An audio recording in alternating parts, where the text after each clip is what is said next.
नमस्कार साथियों, स्वागत है आपका हमारे YouTube चैनल में।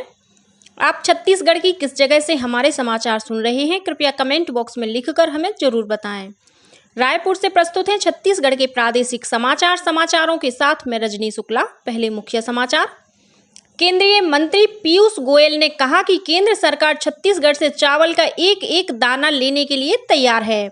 उन्होंने आरोप लगाया कि छत्तीसगढ़ की कांग्रेस सरकार धान खरीदे के नाम पर किसानों को गुमराह कर रही है। जसपुर से शुरू हुई भाजपा की दूसरी परिवर्तन यात्रा, पार्टी के राष्ट्रीय अध्यक्ष जेपी नड्डा ने रथ को दिखाई हरी झंडी। राज्य सरकार नगरीय क्षेत्रों में शासकीय भूमि पर बीते 20 अगस्त 2017 से लगातार काबिज आवासहीन लोगों को निःशुल्क पट्टा देगी और राज्य सरकार ने आंगनबाड़ी कार्यकर्ताओं की सेवानिवृत्ति की आयु 62 से बढ़ाकर 65 वर्ष की। अब समाचार विस्तार से। केंद्रीय वाणिज्य और उद्योग मंत्री पीयूष गोयल ने कहा है कि छत्तीसगढ़ सरकार केंद्र को जितना भी चावल देगी, केंद्र सरकार वह पूरा चावल लेने के लिए तैयार है।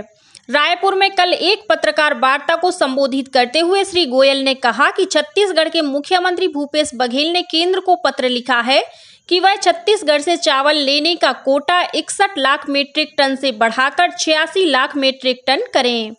केंद्रीय मंत्री ने आरोप लगाया कि छत्तीसगढ़ के मुख्यमंत्री श्री बघेल जनता को, खासकर किसानों को गुमराह करना चाहते हैं। उन्होंने कहा कि राज्य सरकार ने पिछले वर्ष जो 61 लाख मीट्रिक टन चावल केंद्र को देने का लक्ष्य निर्धारित किया था, वही अभी तक पूरा नहीं हुआ है। उन्होंने बताया कि अब तक राज्य सरकार सिर्फ 53 लाख मीट्रिक टन चावल ही दे पाई है। केंद्रीय मंत्री ने कहा कि राज्य सरकार को पहले पिछले साल का 61 लाख मीट्रिक टन चावल भारतीय खाद्य निगम के गोदाम में तत्काल जमा करवाना चाहिए। उन्होंने कहा कि केंद्र सरकार आने वाले वर्ष में 86 ही नहीं बल्कि 100 लाख मीट्रिक टन चावल लेने को तैयार है। केंद्रीय मंत्री श्री गोयल ने आशंका जताई कि छत्तीसगढ़ की कांग्रेस सरकार समर्थन मूल्य पर धान खरीदे के नाम पर आसपास के राज्यों से चावल लेकर कोई बड़ा घोटाला करना चाहती है। केंद्रीय मंत्री पीयूष गोयल ने छत्तीसगढ़ की राइस मिलों की उच्च स्तरीय जांच करने के निर्देश दिए हैं। उन्होंने कहा कि राष्ट्रीय स्तर पर 1 क्विंटल चावल से औसत रूप से 66% चावल की मिलिंग की जाती है, जबकि छत्तीसगढ़ के राइस मिलों द्वारा 54% चावल का ही उत्पादन हो रहा है। उन्होंने कहा कि इसमें कोई घोटाला हो सकता है। भारतीय जनता पार्टी की दूसरी परिवर्तन यात्रा का रथ कल जसपुर से रवाना हुआ। पार्टी के राष्ट्रीय अध्यक्ष जेपी नड्डा ने इस रथ को हरी झंडी दिखाई। इस अवसर पर कार्यक्रम को संबोधित करते हुए श्री नड्डा ने प्रदेश की कांग्रेस सरकार पर पिछले चुनाव के दौरान तैयार घोषणा पत्र में किए गए वादों को पूरा नहीं करने का आरोप लगाया। उन्होंने कहा कि प्रदेश की कांग्रेस सरकार ने पिछले 4.5 साल से छत्तीसगढ़ की जनता को सिर्फ छलने का काम किया है। उन्होंने कहा कि इस परिवर्तन यात्रा के माध्यम से प्रदेश सरकार के भ्रष्टाचार और वादाखिलाफी को जनता के सामने ले जाएंगे। उन्होंने कहा कि प्रधानमंत्री नरेंद्र मोदी के नेतृत्व में पूरे देश में गरीब कल्याण के लिए काम किया जा रहा है। इस कार्य को छत्तीसगढ़ में और आगे ले जाएंगे। उन्होंने कहा कि किसानों और महिलाओं को सशक्त करने के साथ ही युवाओं को आगे बढ़ाने का काम करेंगे। श्री नड्डा ने कहा कि आज भारत प्रधानमंत्री नरेंद्र मोदी के नेतृत्व में देश ही नहीं बल्कि दुनिया को भी आगे बढ़ा रहा है। श्री नड्डा ने बताया कि जसपुर से शुरू हो रही यह परिवर्तन यात्रा 40 विधानसभाओं की यात्रा कर बिलासपुर पहुंचेगी। वहीं 12 सितंबर से दंतेवाड़ा से शुरू हुई पहली परिवर्तन यात्रा भी बिलासपुर पहुंचेगी, जहां दोनों यात्रा का समापन होगा। श्री नड्डा ने कार्यकर्ताओं से इस परिवर्तन यात्रा को सफल बनाने के लिए पूरे मन से कार्य करने का आह्वान किया। कार्यक्रम में श्री नड्डा के अलावा पार्टी के प्रदेश प्रभारी ओम माथुर, राज्यसभा सांसद और भाजपा की राष्ट्रीय उपाध्यक्ष सरोज पांडे, रायगढ़ सांसद गोमती साय, प्रदेश अध्यक्ष अरुण साव, पूर्व प्रदेश अध्यक्ष विष्णुदेव साव, विधानसभा में नेता प्रतिपक्ष नारायण चंदेल, पूर्व विधानसभा अध्यक्ष धर्मलाल कौशिक और पूर्व मंत्री ब्रजमोहन अग्रवाल भी उपस्थित थे। गौरतलब है कि इस यात्रा का नेतृत्व नेता प्रतिपक्ष नारायण चंदेल कर रहे हैं। वहीं पूर्व सांसद रामविचार नेताम, मोतीलाल साहू और प्रदेश प्रवक्ता अनुराग सिंहदेव इसके संयोजक बनाए गए हैं। इस बीच जसपुर में कल 1000 से अधिक लोगों ने भाजपा की प्राथमिक सदस्यता ली। वहीं दंतेवाड़ा से शुरू की गई परिवर्तन यात्रा कल कांकेर पहुंची। इस दौरान भानु प्रतापपुर और माकड़ी में जगह जगह इस यात्रा का स्वागत किया गया। इस परिवर्तन यात्रा में केंद्रीय राज्य मंत्री फग्गन सिंह कुलस्ते शामिल हुए और एक जनसभा को संबोधित किया। वहीं भाजपा की यह परिवर्तन यात्रा आज 16 सितंबर को दोपहर राजनांदगांव पहुंचेगी। कार्यक्रम में गोवा के मुख्यमंत्री प्रमोद सावंत, पार्टी के प्रदेश अध्यक्ष अरुण साव और पूर्व मुख्यमंत्री डॉक्टर रमन सिंह भी शामिल होंगे और एक जनसभा को संबोधित करेंगे।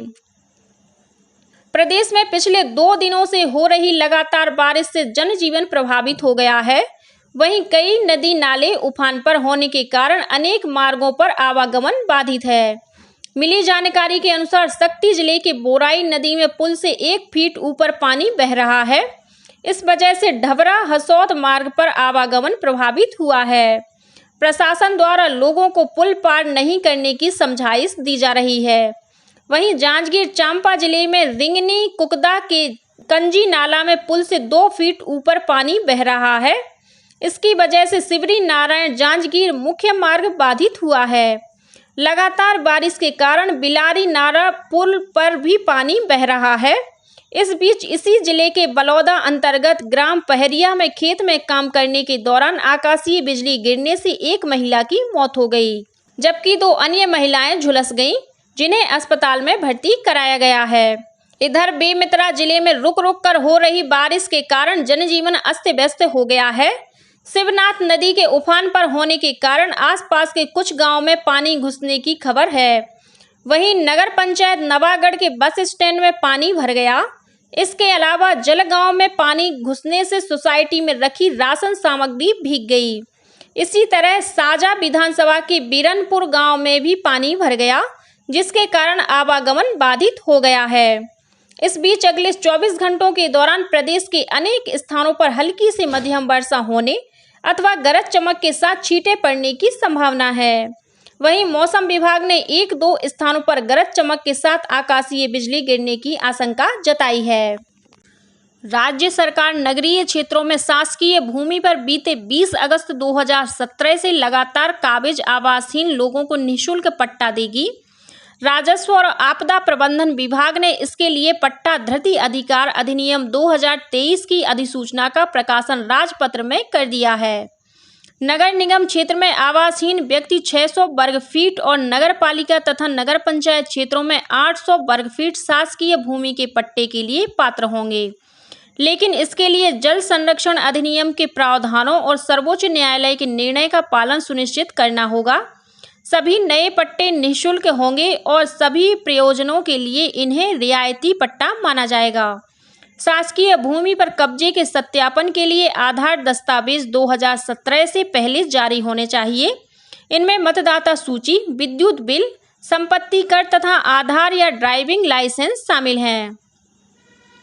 राज्य सरकार ने आंगनवाड़ी कार्यकर्ताओं की सेवानिवृत्ति की आयु 62 वर्ष से बढ़ाकर 65 वर्ष कर दी है। इसके साथ ही आंगनवाड़ी कार्यकर्ताओं के रिक्त पदों पर आंगनवाड़ी सहायिकाओं से पद पूर्ति को 25% से बढ़ाकर 50% कर दिया गया है। साथ ही भर्ती के लिए आवश्यक 10 वर्ष के अनुभव को कम करके 5 वर्ष कर दिया गया है। इस संबंध में महिला और बाल विकास विभाग ने आदेश जारी कर दिया है। शिक्षा एक आजीवन यात्रा है और सीखने की प्रक्रिया कभी नहीं रुकनी चाहिए। विद्यार्थियों में नवाचार, रचनात्मकता और आजीवन सीखने की भावना होनी चाहिए। यह बात राज्यपाल विश्वभूषण हरिचंदन ने कल ITM विश्वविद्यालय रायपुर के दीक्षांत समारोह के दौरान कही। पंडित दीनदयाल उपाध्याय ऑडिटोरियम में आयोजित 8वें दीक्षांत समारोह में विद्यार्थियों को 13 गोल्ड मेडल सहित 377 उपाधियां वितरित की गईं। प्रदेश में शिक्षकों की पदोन्नति के बाद किए गए संशोधन आदेश निरस्तीकरण को लेकर निर्देश जारी किए गए हैं। स्कूल शिक्षा विभाग के अनुसार छत्तीसगढ़ उच्च न्यायालय द्वारा दिए गए निर्णय के परिप्रेक्ष्य में महाधिवक्ता कार्यालय से अभिमत चाहा गया था। इस अभिमत के अनुसार जिन शिक्षकों के संशोधित आदेश निरस्त किए गए थे, यदि वे अपनी इच्छा से अपने मूल पदस्थापना स्थल पर जहां पदोन्नति के बाद सबसे पहले पदस्थ किया गया था वहां कार्यभार ग्रहण कर सकते हैं। महाधिवक्ता कार्यालय से यह भी कहा गया है कि किसी शिक्षक के खिलाफ व्यक्तिगत अवचार का कोई प्रकरण उपस्थित होता है तो उसके खिलाफ अनुशासनात्मक कार्रवाई की जाएगी। दक्षिण पूर्व मध्य रेलवे के रायपुर रेल मंडल में आज 16 सितंबर को स्वच्छता पखवाड़ा का आयोजन किया जाएगा। 2 अक्टूबर तक चलने वाले इस पखवाड़े के दौरान हर दिन विभिन्न कार्यक्रम आयोजित किए जाएंगे। आज स्वच्छता पखवाड़े का शुभारंभ प्रभात फेरी निकालकर किया जाएगा। इस दौरान लोगों को स्वच्छता के प्रति शपथ भी दिलाई जाएगी। इस स्वच्छता रैली में रायपुर रेल मंडल के अधिकारी और स्काउट गाइड तथा खेल संघ के पदाधिकारी शामिल होंगे। इसी तरह 17 सितंबर को स्वच्छ संवाद, 18 और 19 सितंबर को स्वच्छ स्टेशन तथा 20 और 21 सितंबर को स्वच्छ रेलगाड़ी विषय पर स्वच्छता अभियान चलाया जाएगा। ईडी ने ऑनलाइन सट्टा महादेव ऐप के खिलाफ बड़ी कार्रवाई करते हुए इससे जुड़े लोगों के पास से 417 करोड़ रुपए नकद और आभूषण जब्त किया है। ईडी ने यह कार्रवाई कोलकाता, भोपाल और मुंबई सहित कई शहरों में तलाशी अभियान के दौरान की। और अब कुछ अन्य खबरें संक्षेप में। राज्य सरकार ने शासकीय सेवकों और उनके आश्रित परिजनों के इलाज के लिए 155 अस्पतालों को मान्यता दी है। इनमें राज्य के 114 और राज्य के बाहर के 41 अस्पताल शामिल हैं। मुख्यमंत्री भूपेश बघेल ने कल दुर्ग जिले के ग्राम उफरा और ग्राम रवेली के मध्य खारून नदी पर 8 करोड़ 35 लाख रुपए की लागत से नवनिर्मित पुल का लोकार्पण किया।